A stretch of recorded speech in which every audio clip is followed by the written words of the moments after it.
আসসালামু আলাইকুম। প্রথমে আমি পেঁয়াজ দিয়ে দিলাম, তারপরে আমি কাঁচা জাল দিয়ে দিলাম।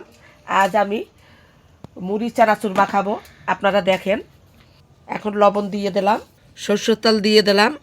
এখন আমি সুন্দর করে মাখাই নেব। পেঁয়াজ কাঁচা জাল সুন্দর করে মাখাই নিলাম।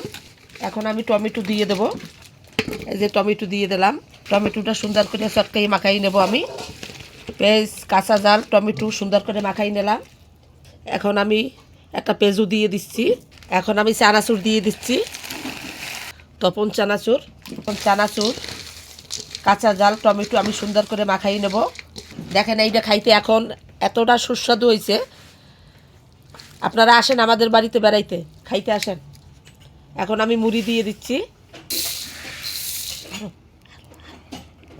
এখন মুড়ি আমি মাখাই নেব।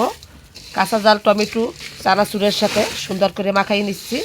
দেখেন আমাদের মুড়ি মাখাটা কীরকম হইতে আছে, আপনারা কমেন্ট করে জানাবেন। এখন আমার মুড়ি মাখা হয়ে গেছে। টমেটো কাঁচা জাল চানাচুর মুড়ি সুন্দর করে আমি মাখাই নিলাম একসাথে মিলিয়ে। আপনারা তো দেখতেই পাইলেন, খুবই মজা হবে আশা করি।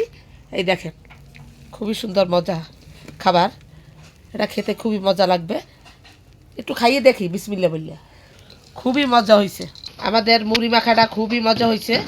আজ এই পর্যন্ত, আল্লাহ হাফেজ।